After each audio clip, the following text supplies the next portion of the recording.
Hello, everybody, and thank you for stopping by, and I hope you're having a great day. Today is Brownie Day. Now, most of us like brownies, and for some reason, we're always looking around for that brownie best recipe we can find because we just feel like maybe 1 hours that we make just seems to be missing something.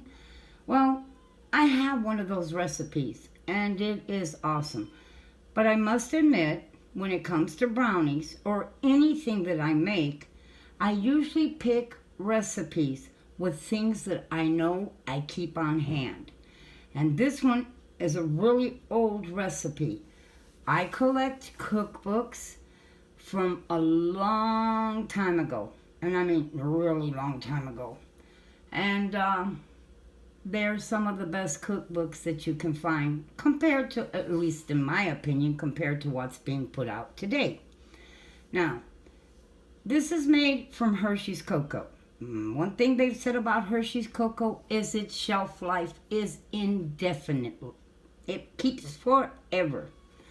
And it has sugar in it, which is something that if you're storing, you should have plenty of it. And if you don't, I would make sure I do. Because, when things go bad in your home or your family, whether, latest thing they're talking about is we are definitely going to have a recession. Well, if that hits, cookies and cakes and pies or whatever you may like to eat will be one of those things that probably will go out the window. You won't be able to put that on your weekly food budget, so you won't be making it. Now, what I would like to show you, though, is that you could still make it at home.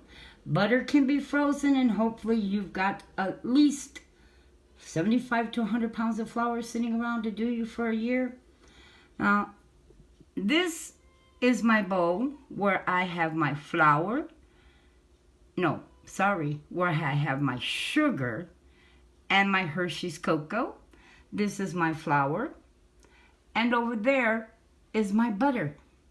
Now, I freeze butter, and that is 1.5 sticks of butter. Now, let me look because it's the flour, I believe, is, let me look at the recipe because I have it here and my eyesight isn't the world's greatest. It is, in this bowl, let's go with this first. This is the sugar and the Hershey's cocoa. It is 1 2/3 cup of sugar and 3/4 cup of Hershey's cocoa. And over here in the flour, this bowl right here is the flour bowl. We have, let me look. I know that it's like a cup and 1/3 of flour. So it's 1 cup and 1/3 of flour and 1/2 teaspoon of baking powder. Now it says you can add nuts to it if you want, but I don't mess with that. I have some chopped pecans, but I don't really put them in the brownies.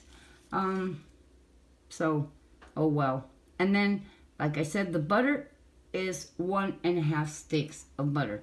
Now, it also calls for 2 eggs. Now, my eggs are farm fresh eggs, so gotta figure out where I put them. I'm gonna pour this into here, like that.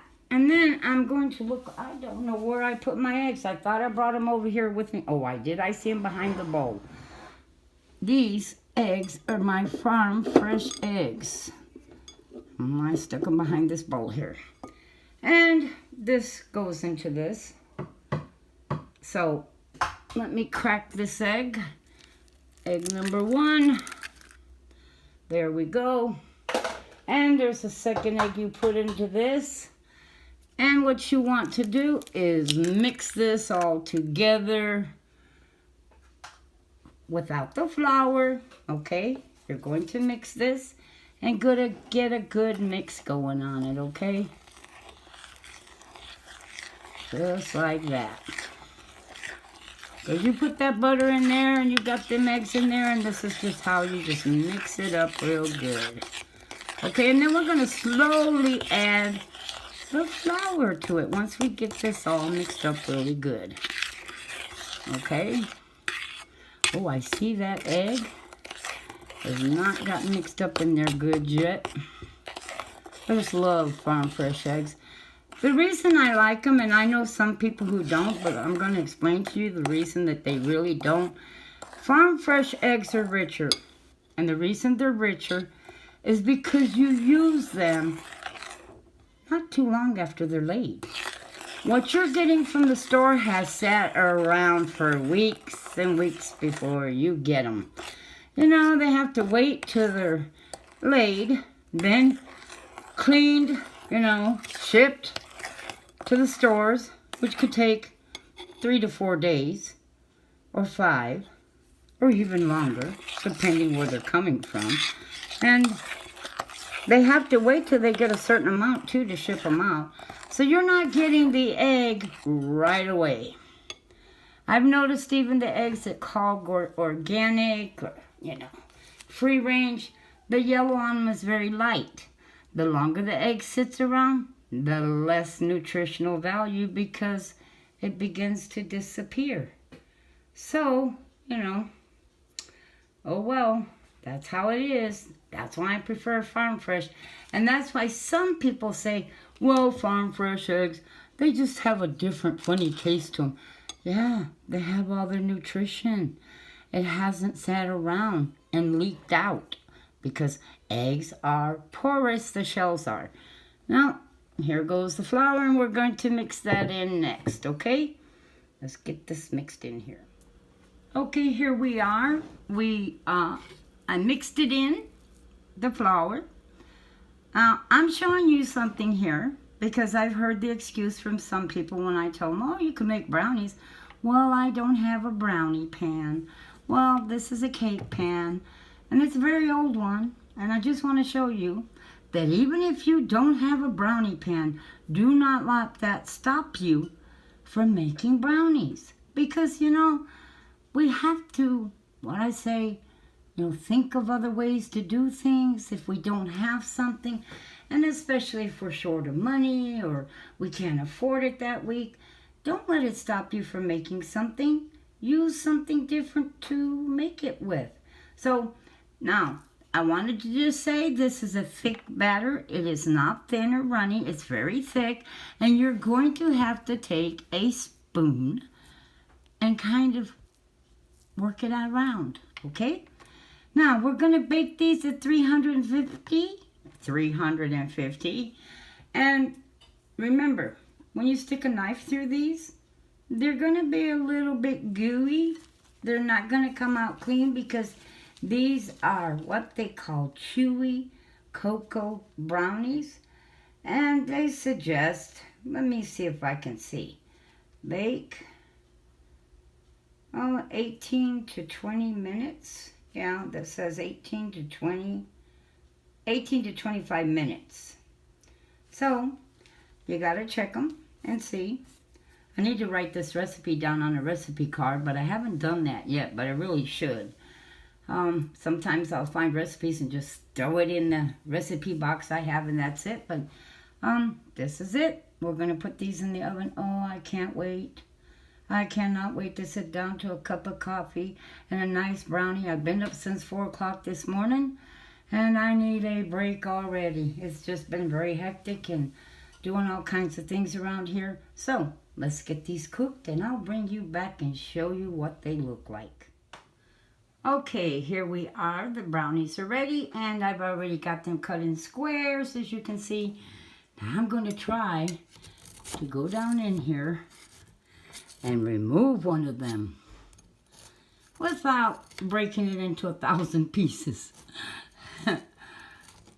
Because sometimes when you cut them, you don't necessarily cut all the way through. You think you do.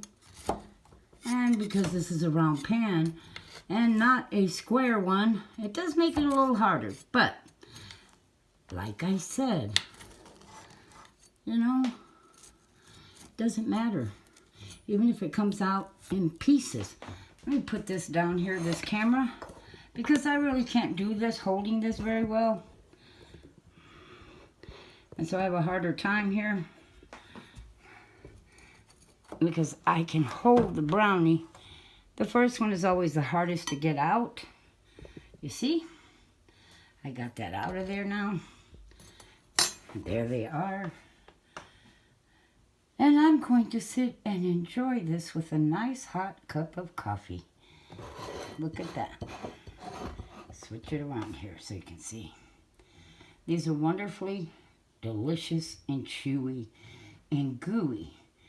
And I can only say that if things got hard and difficult, it really would be a treat to know you had everything unstored, that you could make something like this for your family to enjoy and sit and talk, to take your minds off of the difficult times.